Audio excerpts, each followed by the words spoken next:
Hi everybody, welcome back. Let's get some formalities out of the way for the sake of doing so. I'm Tristan, welcome back to the channel. Who would have guessed it's another Euphoria episode? Listen, 'tis the season. When the snow is falling and the lights are up, I'm singing the carols. That's just all there is to it. Today we're going to talk about episode 4 of season 3, and I think the most prominent thing that I want to touch on is all of these girls are in danger. All of their life paths are constantly on the verge of collapsing. None of these girls, and men, sorry, Nate is also involved in this, but like, this show is about the girls. It's just becoming increasingly obvious to me that nothing that any of these characters have going on is in any way sustainable or stable. Before I dive into this and before I get touching on all of that, there's a few little things I want to touch on from this episode that I am not really going to go deeply, that I'm not going to dive too deep in on, but that I do feel need to be addressed to me. One, Angel's never coming back. That girl is stuck in traffic. Like I've said before, I think we all knew that. It's a very unfortunate series of events, and the fact that all of these girls that work at the Silver Slipper are genuinely so oblivious to what is going on there that like they just have friends disappearing and they don't think anything of it. I don't know if that's like a coping mechanism and they're just like in the back of their heads like, well, I just gotta keep pushing, I gotta keep doing what I'm doing, I gotta keep making my money, this is what I'm doing, this is my job, and this is just how it is. Or if they do actually know what's going on and they're just scared and don't want to say anything, I don't think it's that. I think they're just choosing to be oblivious or just are. Cause like, y'all, where's the solidarity? Like, these are your sisters, these are your friends, these are your people that are closest to you that don't low-key own you in your position in life. So that's just something I have to touch on. Y'all gotta be a little more discerning. Second thing, I think it's hilarious that Danielle Bregoli, Bad Baby, is just as famous in this universe of Euphoria as she is in real life. You were nothing before I came on this show. She's still the viral sensation there that she is here. So Bad Baby, no matter what anybody has said to or about you, it's clear whatever steps you've been making have landed you in a decent spot. I hope you're loving life with your baby, and I hope you beat that cancer. And that's not a joke. That's a genuine message. My delivery is just coming off very unserious. Third thing, we got a Kansas mention. Slay!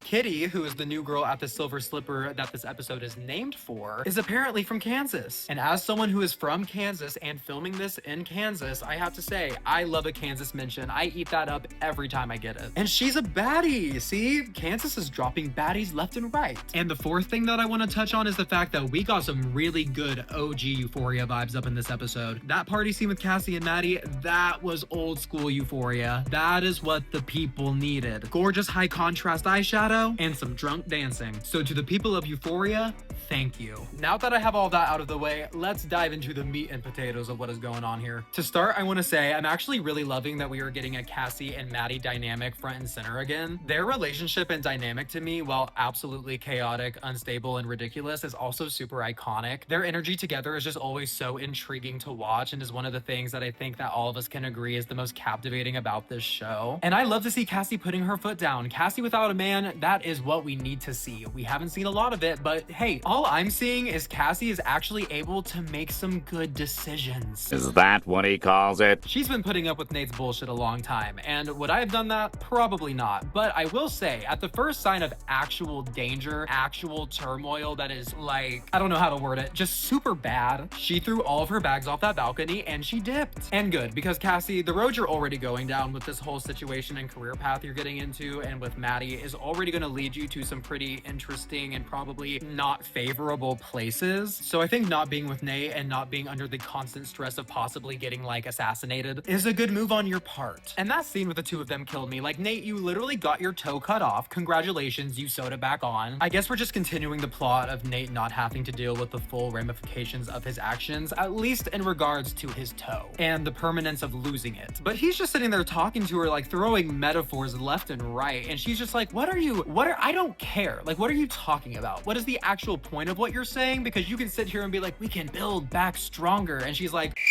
okay, but your toe still got cut off. This relationship is still a mess and a half. This fairy tale is done. It is no longer Cinderella. You do not have the other glass slipper to give me. And I think we're done here. Will that actually hold? Will she actually stay away from him? I don't know. I feel like as long as she has another powerful person guiding her, then she's probably gonna go that route as long as she feels more stable. Because right now, Nate can provide her no stability. Nate has nothing to give her other than stress. And Cassie's vain. She is not gonna go gray early. But Cassie, the road that Maddie's leading you down down, like you're sitting there doing lines off of people in a party for the clout.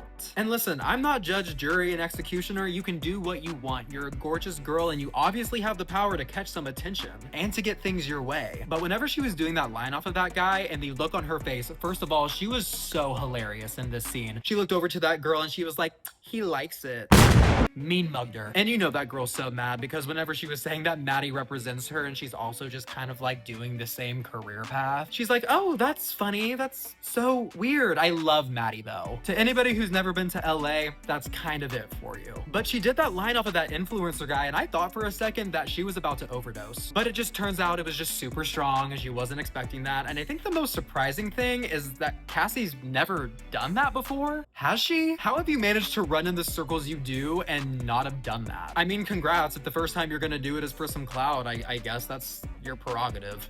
And she didn't run to throw up in the sink. She held her ground. But I really thought that she was gonna overdose. Whenever that girl had said that she didn't test it and it's fine, it's from my regular dealer, I was like, okay, we know where this is going. But she ended up fine. Yay, we can't lose Cassie. But lucky for her, she ended up surviving the ordeal. And Maddie, listen, I know you're looking out for her and I know you have a very like go to war business brain, but Cassie is so sustainable to stupid shit. And we know that. And you know that. And to give you some grace, you warned her, you were looking out for her, you busted down that door before anything really stupid could happen and she ruined your position. And by that I mean she didn't ruin your chance of getting money. Because like she said, if you give it up, he's never gonna talk to you again. And Cassie, I fear you were almost kind of close. Because not only is she after some fame and notoriety and money, she's also like looking to probably piss off Nate. She's operating from a place of being mad at her husband, which is going to cloud her judgment in a lot of ways. But Maddie knows that and she was on top of it. One thing that I've been hearing a lot of people have a problem with, and actually something that Lexi touched on, is that everybody here is really in some sketchy lines of work and they all have to do with sex work. Cassie's on OF, Maddie is an internet pimp, and Rue is a wannabe regular pimp. And Jules is a sugar baby. And Lexi, I know that you feel that they're all doing some crazy stuff and that they're very unstable in their trajectories of life, and you would be correct, but you are also not in a position of power or in any way in charge of your future really at this point, because the people you work for are absolutely ruthless. And I can understand that, like, you did cost them a lot of money with that mistake with Jules. That was kind of your fault. I'm not gonna fault Jules for that fully because I don't think she really knew exactly what this project was for. If she knew it was for network television, I think she probably would have made some creative choices that weren't so jarring. But you just said, do what you feel. And what? Did you expect Jules to do literally anything different? You also work in a high-risk environment, just in a very different way. And you need to be also standing 10 toes down on being careful with the way that you move.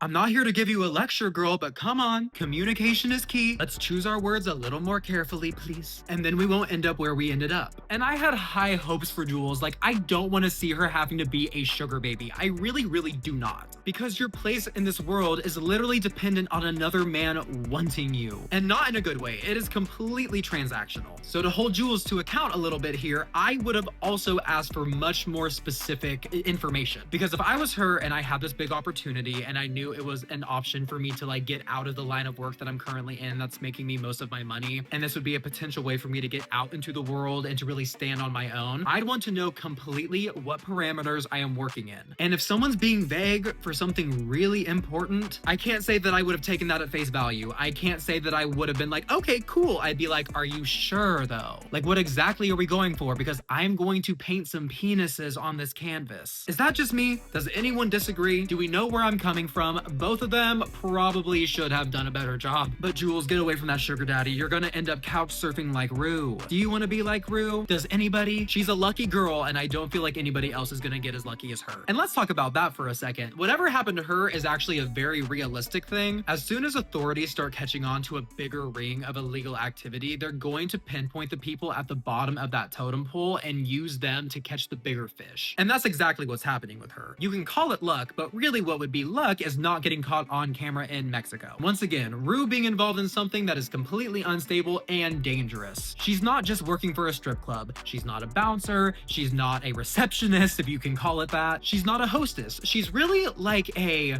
pet. The only reason she's there is because Alamo wants to piss off Lori as much as possible. She is there because he is wanting to get back at Lori one way or another, and Rue is a way of doing that. And Rue is proving to be somewhat useful, but mostly she's desperate, and that's why he's like cabbaging on. Alamo gets a hold of the most desperate people and makes them work for him and makes them him scared to disobey in any way. Because to work for him means that you are privy to all of his illegal activity. So there's no easy out. So now Rue's a snitch for the DEA. That girl can hide nothing. She has no poker face. Genuinely, her addiction and the public knowledge of that with the people around her is what is saving her right now. Alamo gave her an out. He said, "You're acting sus. You're using again." No, sir, she's got a wire. But lucky for Rue, you're kinda stupid. Because he should be paranoid, but he is not paranoid enough. Because if he was paranoid enough, he would catch on to the fact that Bishop, the really quiet dude, is also a snitch. Can we all agree that that's the case? The way that he was looking at Rue during that poker game and he was like reading her, he looked kind of worried for her. I think he is a professional snitch, and I think he's gonna try to protect Rue going forward. He's not gonna tell her any of this information, but he's gonna tread lightly and be a lot lighter, I think, in regards to her, and we're gonna start to see some development there because the walls are gonna come crashing down, and I think everybody involved in that is gonna try to have the least amount of collateral damage as possible. I don't know who Bishop is working for, but he is not trying to get in the crossfires of some stupid shit. And if Rue is making her own snitchery obvious, then his is going to be at risk as well. Ooh, and another little thing I want to say, whenever people were talking about the fact that Kat was not going to be in this season and it was because her and Sam Livingston couldn't figure out a good plot for her, y'all, it's becoming very obvious to me what that plot could have been. Her entire character in the first 2 seasons was like very overly sexualized and on the same kind of path that everyone else is on now. And I feel like if she was in the 3rd season, she would have deterred from that completely and would have been a really good antithesis to what everyone else is doing. She could have been the girl who learned her lessons, who is now on a better path. And she could have been like a guiding light for the rest of everybody else who's kind of just going boohoo crazy with their stuff. But I guess we'll never know. All right, and just a little bit more on Nate Jacobs. Yo, okay, aside from giving metaphors out the ass, we have this man groveling at committee meetings. And I kind of feel a little bad for him, like not really, but he got extremely emotional during his plea to these people. Like obviously he's trying to save his own position in the world. He's trying to build himself back up. He's trying to save his own name and his place and his marriage. But the overall point that he was trying to make of that he was trying to do something good in the world and that he's hitting a wall, he's obviously taking that extremely hard, and I do believe him when he says that he's trying to do something good. Obviously he's gonna make profit for it, and he's been doing it the wrong way, but he is trying. None of us can say that he's had a very good role model to achieve this in an honest way, so this is why he's dealing with this the way that he is. But he did get down on his hands and knees and beg. He did try damn near everything. And then we get to the end of this episode, and it is starting to turn into full-on war between Alamo and Lori. Like I said, I knew this was coming. From the jump of that invasion, I was scared for Mr. Man with the codes to the safe. I wasn't scared for Rue and Magic because plot armor. At least in this specific moment, I wasn't scared for them. But Mr. Man got a bullet to the stomach. I'm sorry, keeping the good graces with Alamo is not worth it in that situation. And while this is obviously a turf war, I think from the perspective of Lori's goons, this is also low-key a race war. Now hear me out. Obviously Lori's goons are racist, but the fact that they walked into that club majority ran by black people and wore Obama masks to do it, that is not unsymbolic. They broke into that place wearing the face of one of the most prominent African-American figures of our time, threatened them, robbed them, and then ended up following through on some of those threats, which to me is indicating that this is getting a lot more personal. And the more personal something like this gets, I can only imagine it will just end up getting much, much more unhinged. The rules of warfare will not be applied. With all that said though, it couldn't have come at a better time for Rue. She was about to get low-key found out, and then someone came in guns a-blazing, saving the day. Once again, just Rue being the luckiest girl in the world. Will that hold up? And last thing I want to say here is we capped off this episode with one of the shots of the season. If you don't know what I said there, I hope you can read lips. It starts with a C and it's an affirmation to anyone who's like millennial or Gen Z, but I don't know if YouTube would like me saying that. But the shot I'm referring to is that security camera footage that is zoomed in on Faye's lips. Absolutely so slay. I'm sorry. Magic, you're right. Her lips are gigantic, but they serve. An absolute serve. She looked all undercover with that hat and was all, "Ooh, I'm committing crimes left and right. Ooh." Should have given her a president's mask too, to be fair. But the foresight of criminals is really not there. Moral of the story here, I really liked this episode. It wasn't necessarily super fast moving, but it had good character plot and development between all of our cast. And we really started to get to see how desperate everyone's getting in the positions that they hold and just how unstable and unsustainable all of it really is. So best of luck to them all. You're gonna need it. And while one or two of you might come out of this broke and with no job and no prospects, I'm really hoping you just end up at least alive. Really talking to Cassie and Rue here, and Nate, and Jules. I think Lexi's the only one that's not in any immediate life-threatening danger, and Maddie. Everyone else, though, your decision-making is gonna dig you in a hole, so I hope you're good at climbing. But hey, that's all I have to say. That's all I have for you. I hope you enjoyed this video. If you did, leave a like, leave a comment, talk your shit. What do you think's gonna happen? How do you feel about what's going on? Do you feel like any of our characters are gonna make it out on top? Because I really don't. I think they're all gonna have to learn some hard lessons. But that's just me. I hope you all have a great day, and I'll see you in the next video. Bye!